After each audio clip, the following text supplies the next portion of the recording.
Ladies and gentlemen, welcome to the video. I'm GetGoodGuy and I'm going to try to talk as slowly, clearly and calmly as I can today because there's a lot to go through, some good and some really bad, because there's a new update for Battlefield 5. It's live right now as you're watching this video, so be sure to check it out if you're interested and let me know what you think of it. Hopefully there aren't any new bugs, but we'll just have to see. In this video, I'm going to break it all down for you as best as I can, so you know what we are getting, what we aren't getting, what's a good sign and what's terrible. So yeah, just a full overview of it all. There really is some very promising stuff in here, but just some colossally bad as well. It's incredible how DICE have managed to repeatedly stomp all over their own work, even when it's good work, and I'm pretty tired of it happening. So let's highlight it big time today for all to see, including them. If they want to take a look, they're more than welcome to, and they know how to get in touch with me if they so wish, because this stuff really needs to stop for things to improve in both the short term and the long term, and I'm sure you guys want to see the end of it as well. So, somewhat recently, I made a video which floated the idea of Battlefield 5 maybe beginning the impossible comeback, after what looked like at the time a pretty solid update with some promising signs again. That was, of course, before the ping and latency issue which became apparent, but overall it was a solid update and some aspects of this one follow on from that. And I honestly mean that. So I'll go through the changes and additions that seem relevant from my perspective, but there's pages and pages of these, so if you want to read them all, the link is in the description for the full patch notes. This section we're about to do will basically be looking at the good or the neutral, the stuff that I'm happy to see, and so you can get some real positivity out of this. Then afterwards I'll go over the just insultingly bad aspects, and yes, I said insultingly, because it is that bad. And if you don't want to hear that negativity, that's fine, you can just stop the video before we hit that stuff later on. So let's dive in. Al Sundan should finally be playable on Conquest and Breakthrough right now. I'm not doing a whole praise DICE thing here, as this is already 2 or 3 months later than it should have been, which is wholly unacceptable, but at least it's now available and is kind of a positive in that sense for this update. The Madsen MG, the Trench Carbine and the Fliegerfaust, or I don't know how to pronounce it, have been added to the game and will be available to get your hands on during October. I don't really like that content that is essentially yet to be available gets mixed in with the actual current changes and additions, but again, at least there is new content on the way soon, and it is coming at the time that DICE previously alluded to. At least 2 of those weapons will be linked to Battlefest, which is returning and will feature in-game challenges, plus other awards in the lead up to the Pacific. That's all pretty vague, but I'm hopeful it'll be good. More content and more stuff to do is a net positive in my eyes. Now, onto the more specific and less big-hitting changes and alterations. If you think I've left out some of the big news about this update by only covering a couple of them before moving on, it's because they're somehow linked to what I'm pretty unhappy about, which we'll get to after these more standard patch notes I'm about to cover, so please sit tight for that.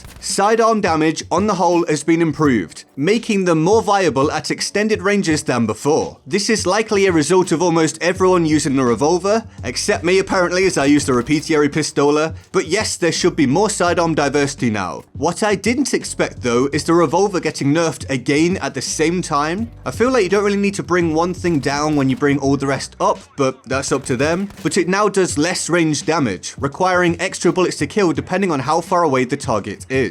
Next up, prone players now have reduced horizontal free aiming by an angle of 40%. Basically, the slowdown when turning too much will kick in earlier. So this will hit players who just lie prone in areas the vast majority of the time. And of course, it's a blow to MMGs, LMGs in some circumstances, and AT rifles. Sticking with weapon changes, just briefly, the Gewehr 1-5 got a nerf to its recoil, but somewhat of a buff to velocity, and the Carabin got a recoil buff to try to differentiate it from the Gewehr 43 a bit more, which is good, it definitely needed that. Next, at one point in the official communication, we've seen it says that revives will be more reliable in multiplayer and Firestorm, but then somewhere else in these patch notes, it only references Firestorm. So I don't really know what to tell you about that one, it's bad communication again, but maybe it's better in both, maybe just Firestorm. And then there are lots of improvements to healing, resupplying, and general awareness of where to get health and ammo, or how to provide health and ammo for others, both actually in the game world and on the minimap.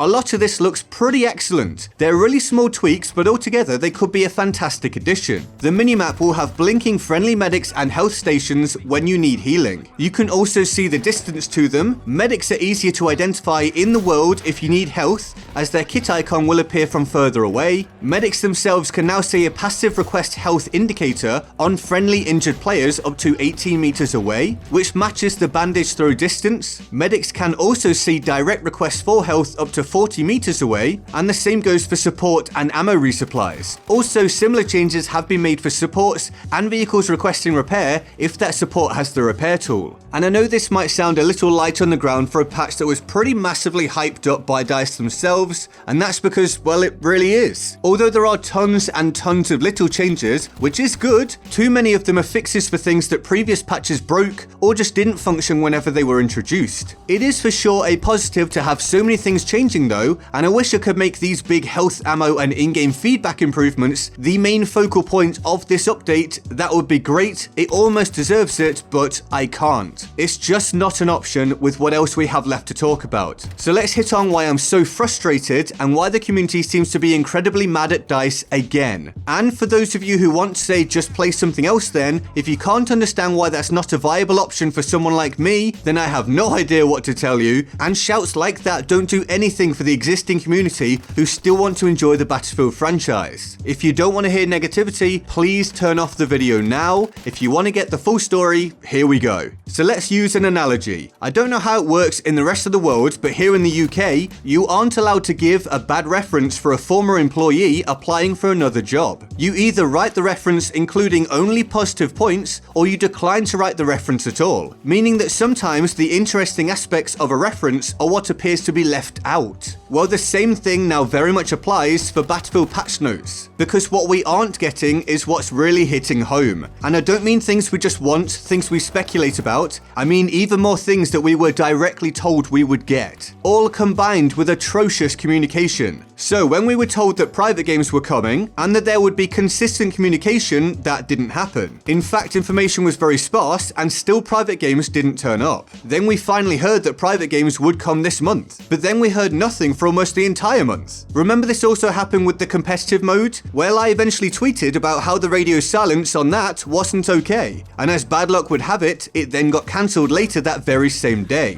Unfortunately, I appeared to be the bringer of bad luck, as yesterday I tweeted about the radio silence now occurring with private games. Predictably, later that day, we were informed that private games would not be coming this month. It will come at a later date, even though we were told it would be here this month. And this is about 10 months after the release of the game. Delays to get things right are fine. At least they're fine when they're isolated incidents, but this is not. It's not that I want broken content in the game, I really don't. But we now have to add this to the list of promised content and features that then goes missing or is delayed past the expected date. To reiterate, the lack of promised communication about this until basically the deadline for it being delivered is totally unacceptable and only further pushes the community away from the game. Why are they doing this? Are we not tired of hearing that they understand the missteps they've made and will improve in future, especially when it's just basic communication, just putting out messages, and then it doesn't happen? I feel for the community managers sometimes, because they have to deal with this, and it's not all their fault. In fact, it's possible that none of it is their fault, and yet they have to receive a lot of the backlash. It's an embarrassing mess. But I'm afraid that's just one point. You know how the vast majority of the community believed we were getting Operation Underground early, as in this month, because there was a message or a blog post or whatever from DICE or a DICE employee that basically said so?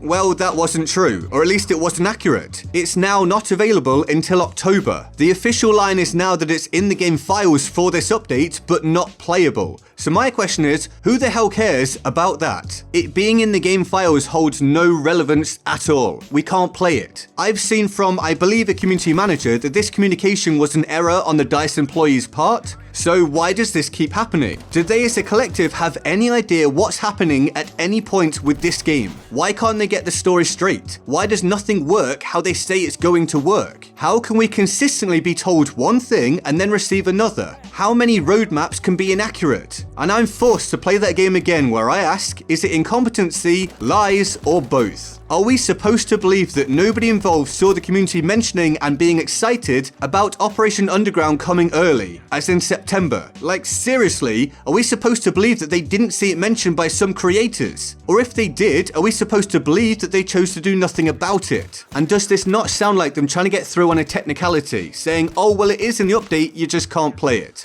We've done this multiple times before for other issues. And for God's sake, why are we including details in promotional stuff for updates when it's apparently just code that we can't access? Amazon, or whoever you like, can't say a package is coming on Wednesday, but when it arrives at your door say, oh, it won't unlock until next week or next month or whatever. That wouldn't be okay, so why is this happening all the time from DICE okay? The answer is it's not. But we can add to this. Again, at the very last minute, we found out that the planned fix and alterations to loot pickups in Firestorm have since been put on hold. Right before the deadline, something else is just stripped away from an update. So more radio silence and then disappointment. 3 things in just one update. Big things. We can add all of them to the list, which was already ridiculously long by this point. I want to add that the ping or latency issue is apparently fixed, but it's really bad communication again because it says the ping display problem is fixed. So was it actual latency or just the ping numbers? What's fixed? Why is it all so unclear? Was there ever a ping issue? If you claim not, then I know a lot of people that would disagree. It's just so poor again. So I can't tell you what is and isn't fixed when it comes to ping. I have no idea. I also know some people are still stuttering after months. I've seen the footage. We also have to wait to see if this patch has bugs. And are we supposed to have any faith at all that the Pacific will launch without any issues or delays that we've seen through this entire game's lifespan so far? Because that's the big hope, right? That the Pacific will make everything okay. Because looking at it realistically, if that doesn't have any massive problems, well, it would be the first time. I can't imagine it being the case, but I hope I'm wrong.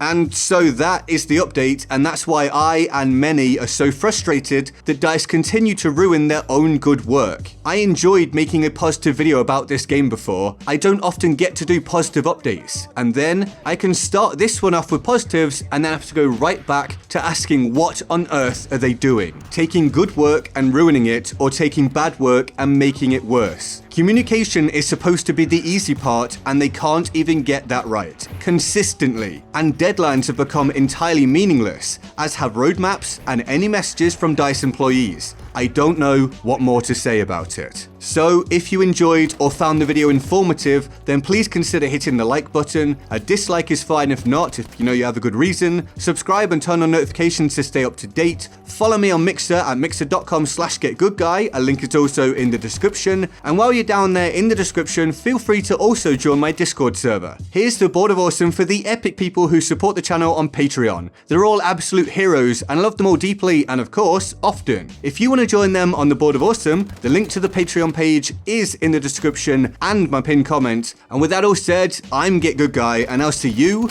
next time. Laters. Die! Oh, he's behind the chimney. He's behind the chimney. He got me.